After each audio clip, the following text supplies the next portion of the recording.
भारत माता की इनकलाब वंदे। साथियों, आज हम अपने आदर्श शहीद आजम भगत सिंह जी को श्रद्धांजलि देने के लिए यहां पे एकत्रित हुए हैं। आज के दिन को शहादत दिवस माना जाता है क्योंकि तीन बहुत बड़े स्वतंत्रता सेनानी भगत सिंह, सुखदेव, राजगुरु, तीनों को आज ही के दिन फांसी की सजा दी थी अंग्रेजों ने, और वो हंसते हंसते फांसी के फंदे को उन्होंने चूम लिया। उस वक्त के पूरे भारतवर्ष को नहीं, पूरी दुनिया के लोगों को उन लोगों ने अपने शहादत से इंस्पायर किया था। लेकिन आज 100 साल हो गए, लगभग 100 साल के बाद भी आज के एक एक नौजवान के दिल के अंदर भगत सिंह बसते हैं।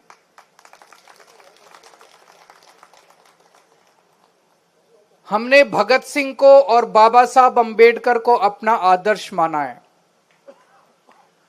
भगत सिंह ने कहा था कि मेरा मकसद केवल अंग्रेजों को देश से बाहर निकालना नहीं है, मेरा मकसद एक नया समाज गठित करना है जहां सबको बराबरी का अधिकार हो, गरीबों को उनका हक मिले, कोई गरीब ना रहे, सबको अच्छी शिक्षा मिले, अच्छी स्वास्थ्य सेवाएं मिले, सबको बरा जाति धर्म की भेदभाव नहीं होना चाहिए। उन्होंने कहा था कि अगर हमने ऐसे समाज का निर्माण नहीं किया तो अंग्रेजों के बाद ये गोरे अंग्रेज चले जाएंगे और काले अंग्रेज आके बैठ जाएंगे। उनको पता था कि ये होने वाला है। सोचो, उन्होंने 100 साल पहले बोल दिया था और आज हमारे देश के अंदर वही हो रहा है। जो जो सपने स्वतंत्रता सेनानियों के मन में थे और जिन सपनों के लिए उन लोगों ने अपनी जान की कुर्बानी दे दी, इतने अत्याचार बर्दाश्त किए, आज उनका एक भी सपना पूरा नहीं हो रहा। एक भी उल्टी दिशा में गंगा बहनी चालू हो गई है। मैं आपको एक छोटा सा उदाहरण देना चाहता हूं। बस बात बहुत छोटी है लेकिन संकेत बहुत बड़ा है। आप लोगों ने एक किताब है, पढ़ी है कि नहीं पढ़ी मुझे नहीं पता, एक भगत सिंह जी के पत्र, भगत सिंह जी ने जो जेल से चिट्ठियां लिखी थी, उन्होंने अपने पिताजी को चिट्ठी लिखी थी, उन्होंने अपने साथियों को चिट्ठियां लिखी थी, उन्होंने जेल से कई लोगों को चिट्ठियां लिखी थी। और वो चिट्ठियां जेल से जब बाहर जाती थी तो बकायदा अंग्रेज अधिकारी उसको सेंसर करके पढ़ के और फिर बाहर भेजते थे। और उन चिट्ठियों को अगर आप पढ़ें तो उसमें काफी विस्फोटक मटेरियल होता था, अंग्रेजों के खिलाफ काफी कुछ लिखा होता था। फिर भी अंग्रेज उन चिट्ठियों को उसके साथियों, उनके साथियों के पास भी भेजते थे, पिताजी के पास भी भेजते थे, उनके रिश्तेदारों के पास भी भेजते थे। जब मैं जेल गया, मैंने एक चिट्ठी लिखी एलजी साहब को, 2 लाइन की चिट्ठी। जब मैं जेल में था, मैं मुख्यमंत्री था, मैंने इस्तीफा नहीं दिया था। तो जब 15 अगस्त का समय आया तो 15 अगस्त के मौके पे मुख्यमंत्री झंडा फहराता है। तो मुझे चिंता हुई कि 15 अगस्त को इस बार कौन झंडा फहराएगा। तो एलजी साहब को मैंने एक चिट्ठी लिखी कि एलजी साहब, इस बार 15 अगस्त को चूंकि मैं जेल में हूं, मैं झंडा नहीं फहरा पाऊंगा, इसलिए हमारी मंत्री आतिशी जी को झंडा फहराने के लिए इजाजत दी जाए। बस, इसमें तो कोई आतंकवाद नहीं है, इसमें तो कोई मैं भड़का नहीं रहा किसी को, कोई गलत बात नहीं है इसमें। तो ये सिंपल सी चिट्ठी थी। ये चिट्ठी मैंने जेल के सुपरिंटेंडेंट को दे दी। मैंने कहा, जी इसको देख लो, चिट्ठी को वेट कर लो, सेंसर कर लो और एलजी साहब तक पहुंचा दो। वो चिट्ठी एलजी साहब को नहीं पहुंचाई गई और मेरे को अगले दिन शो कॉज नोटिस मिला कि आपको हिम्मत कैसे हो गई ऐसी चिट्ठी लिखने की। क्यों ना शो कॉज कर दिए मिला गया, क्यों ना आपकी जेल में मिलने वाली सुविधाएं बंद कर दी जाएं। मैं सोच रहा था यार, इसलिए आजादी की लड़ाई लड़ी थी क्या? अंग्रेजों ने भगत सिंह जी को हर किस्म की चिट्ठी लिखने की आजादी दी। सारी चिट्ठियां पढ़ना, वो किताब बड़ी शानदार, मैंने जेल में पढ़ी थी भगत सिंह की चिट्ठियों की किताब, जो उन्होंने जेल से चिट्ठियां लिखी थी बाहर। उनको सारी चिट्ठियां लिखने की आजादी अंग्रेजों ने दी थी। मैं 2 लाइन की चिट्ठी मैंने एलजी साहब को लिखी, वो भी एक तरह से फॉर्मेलिटी वाली चिट्ठी थी। उस चिट्ठी के एवज में मेरे को शो कॉज नोटिस जारी कर दिया। अरे तो तुम तो अंग्रेजों से भी बदतर हो यार। क्या इसलिए देश की आजादी लड़ी थी? आज भगत सिंह की आत्मा अगर आसमान में होगी तो वो क्या सोच रही होगी, आंसू बहा रही होगी भगत सिंह की। इसीलिए मैं फांसी चढ़ा था। भगत सिंह सोच रहे होंगे, इसीलिए फांसी चढ़ा था मैं। हमारे पार्टी ने निर्णय लिया कि हमारे 2 आदर्श हैं, बाबा साहब अंबेडकर और शहीद आजम भगत सिंह।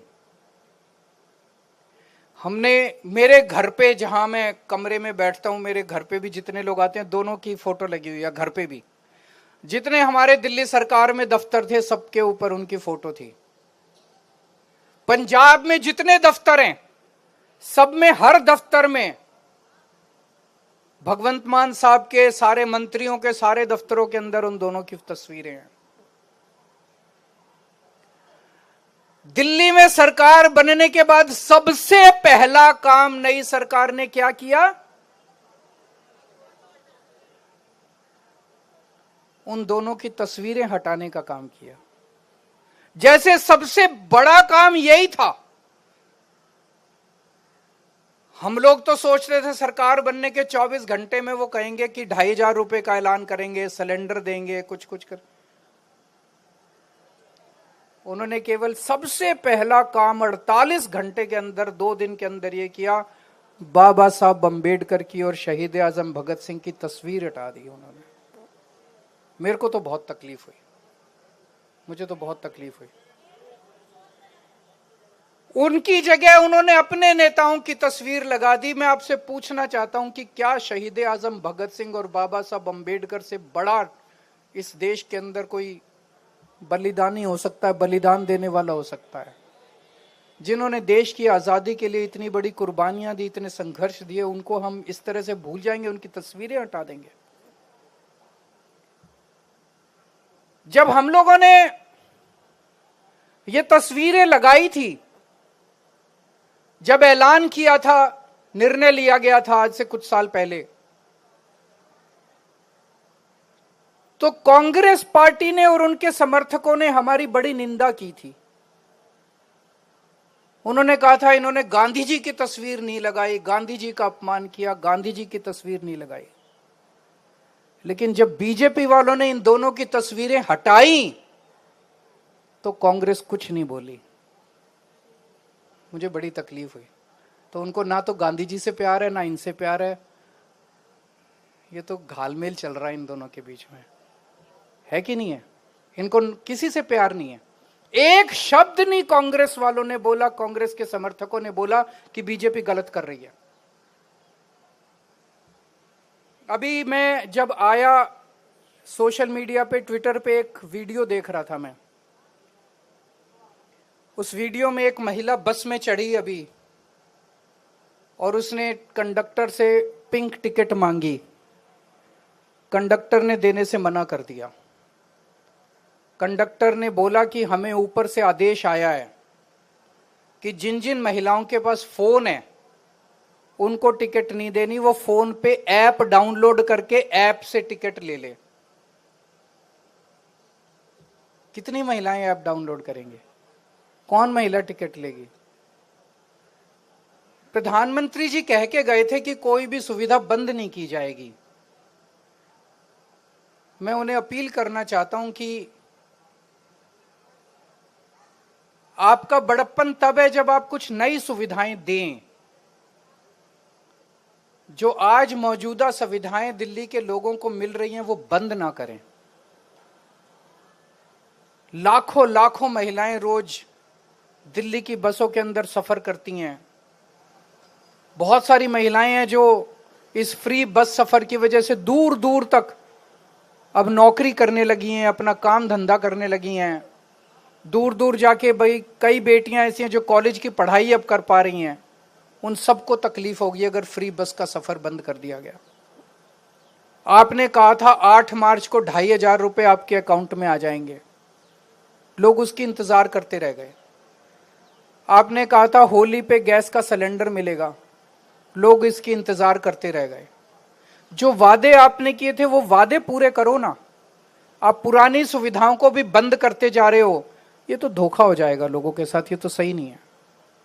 तो मेरी आप सब लोगों से, खासकर आम आदमी पार्टी के कार्यकर्ताओं से आज शहादत दिवस के अवसर पर निवेदन है, अपील है कि हमारी पार्टी सत्ता के लिए नहीं आई थी, सत्ता से पैसे, पैसे से सत्ता, इसके लिए नहीं आई। हमारी पार्टी बाबा साहब अंबेडकर और शहीद आजम भगत सिंह के सपनों को पूरा करने के लिए आई है। और ये ऐसे नहीं पूरे होंगे, उसके लिए बहुत बड़ी बड़ी कुर्बानियां देनी पड़ेंगी, लड़ना पड़ेगा, संघर्ष करना पड़ेगा।